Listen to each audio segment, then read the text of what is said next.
Welcome to the 2020 guide for crafting and gathering. Lexi here, and I will be sharing with you what you can do to level your gatherers and crafters in 2020 post patch 5.1. So crafting and gathering can be a little bit confusing and daunting for some players. These are not your regular combat classes, but are considered to be side jobs that you can consider doing to get extra gil or just to take a break from slaying monsters. So my hopes for making this video is to provide new players the idea on what you can expect from starting these two classes and how you can manage the two of them efficiently. So before I start the video, a little side note. I will be making separate episodes for both gatherers and crafters. These can be identified from the title of the video and also the pickaxe icon for gatherers and an anvil icon for crafters on the bottom right of the video and also the thumbnail. Disclaimer, this guide is probably not the most detailed, but rather a simple one to provide the idea of crafting and gathering to players who are new to Final Fantasy XIV.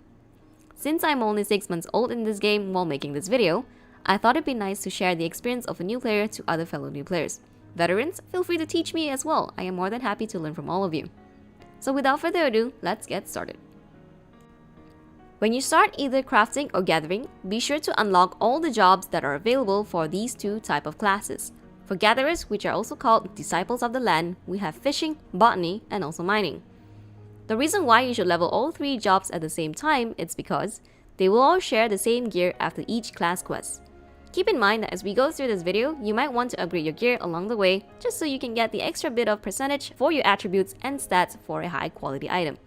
Level all three together, but for the purpose of my videos and guides, focus primarily on botany and also mining.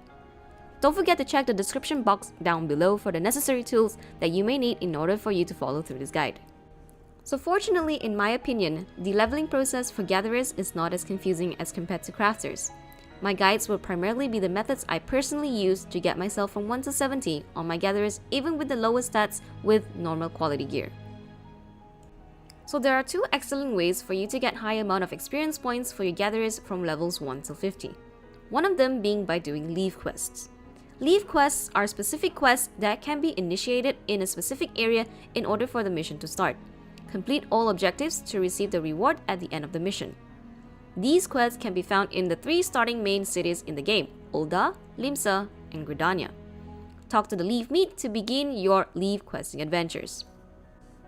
So as you play through the game, optional quests for leaves will be unlocked when you've reached a certain level for your gatherers or crafters. Talk to the NPC to unlock each of the city's leave quests. Each leave quest requires a currency called leave allowances, and these allowances will only replenish after a few hours. So use your allowances efficiently while you're leveling. So while you're leveling, don't forget to ingest food and also use Grand Company manuals to boost the amount of EXP you'll be getting through gathering. These manuals can be gotten from your Grand Company with Grand Company seals that you can get by just playing the game.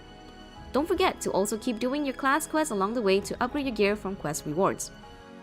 Gear upgrades are essential in order for you to have a certain value of perception and gathering ratings. You can also ingest specific food types to temporarily increase stats on your gatherers and also crafters. So attributes to look out for gatherers are gathering, perception, and GP. So stock up on food with these stats while you're leveling. So another method you can do is Grand Company turn-ins. These turn-ins are similar to leaves, but instead of having specific missions to do, you'll have to gather or craft certain items on the GC item turn-in list in order for you to get experience points. They reset every day, so be sure to check the items on the list before you start gathering. So these turn-ins are special because in order for you to get the maximum amount of EXP possible, you should gather high quality items. When you turn in HQ items to your GC, you will get 2 times more experience points than usual. This sometimes can get you up by 2 levels. One turn-in can possibly give you around more than 500,000 experience points for a single NQ item, while its counterpart, turning in HQ items, gives you 2 times the NQ value. Don't forget though, upgrade your gear as you go. You want to get as much stats as possible for you to be able to collect HQ items. Your Grand Company should have a set of crafters and gatherers set of gear for you to purchase with Grand Company seals. If you find yourself low on gil, pick those gear up with seals that you can farm very easily by turning in trash to your GC or by completing fates, GC hunting logs, GC leaves, roulettes, and dungeons. Alright, so once you're level 50, this is when things starts to change. You won't only be doing Levequests anymore, but you'll also be taking part in collecting collectibles in exchange for yellow scrips. These scrips, similar to tombstones that you get from completing dungeon runs, will be used to purchase gear sets, which includes your armored pieces and also weapons. These sets are a much higher eye level and provides better attributes and stats for your gatherers and crafters. Mind you, there are two types of yellow scrips, gathering yellow scrips and also crafting yellow scrips, both of which you will need to turn in collectibles for these specific classes in order for you to get the specific yellow scrips. So once you're level 50, your main goal is to start collecting items called collectibles. You should receive a skill upon leveling called the Collector's Glove for you to convert regular items into collectibles. These collectibles will then be turned into the Collectible Appraisal NPC in various cities from Heavensward, Stormblood, and Shadowbringers. These collectible turn-ins mostly appear from nodes that will only appear on the map during specific times in the game. I will link the clock and garland tools in the description box below, so be sure to check it out. So to make life much easier, I would definitely highly suggest to unlock all the Aether Currents to enable flying. Flying is available from the Heavensward expansion onwards, so be sure to unlock them all once you have access to Heavensward. It makes traveling so much easier and faster rather than running by foot or by land on your mounts. So collectibles are items with special ratings that when you turn them in, you will get special currencies called yellow scrips. Depending on the rating of each collectible item you collect, you will get a specific number of scrips. There are rotations for you to follow in order for you to get the maximum amount of items for you to collect for scrips. I will link garland tools in the description box for your rotation references. If you find yourself not being able to gather the minimum rating for the collectible items, maybe it's a sign for you to upgrade your gear pieces. This is why as you level, don't forget to upgrade your gear. So it is not necessary for you to collect the maximum rating of collectibles, but it's always nice if you could.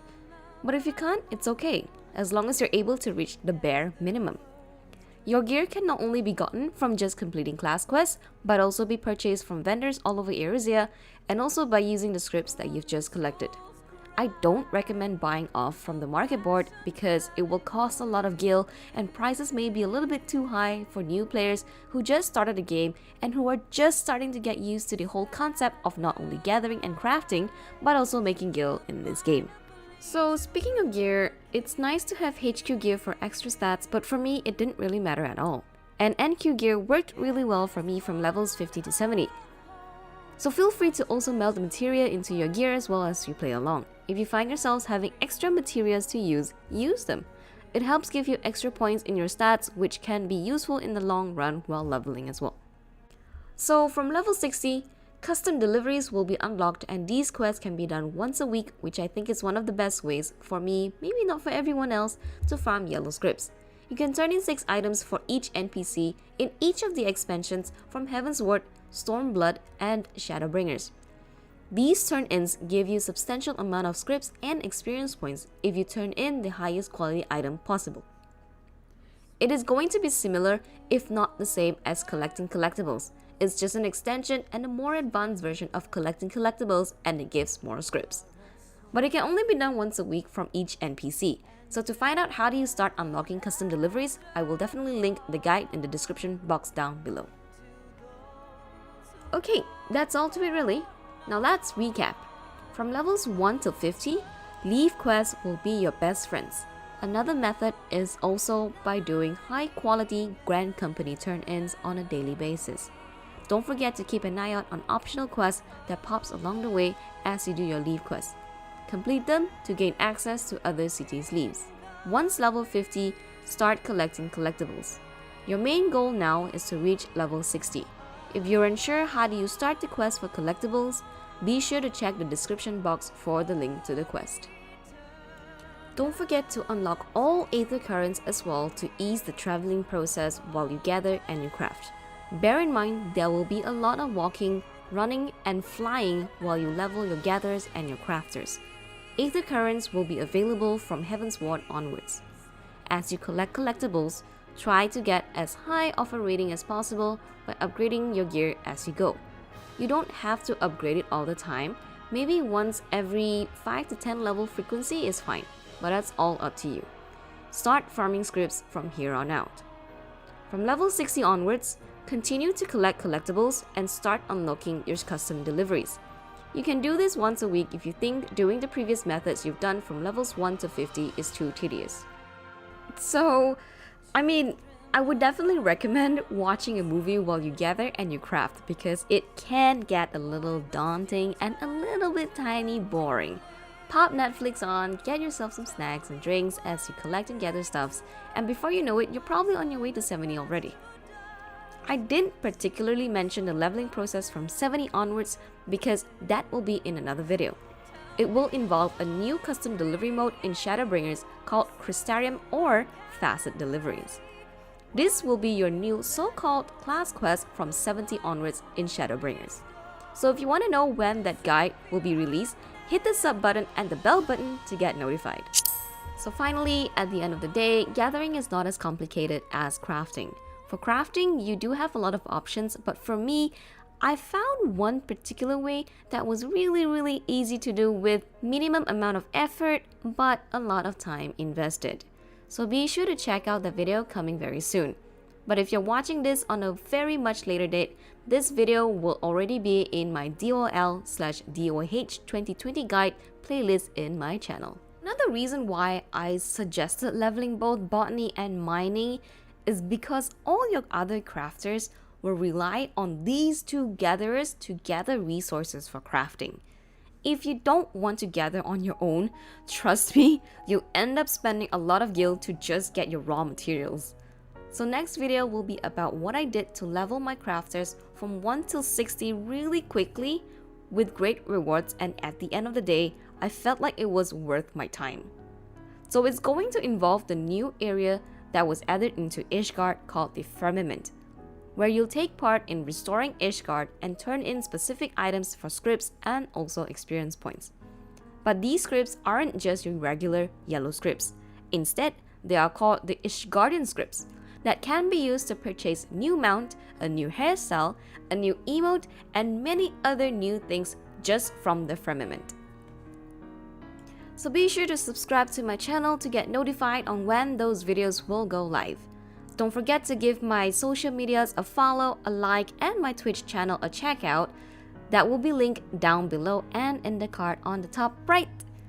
That is all for this video, guys. I hope you found this video informative and easy to follow. Leave a comment down below. A like would also be appreciated if you enjoyed my content, and if you think this video was good enough to be shared around, share it around with your friends.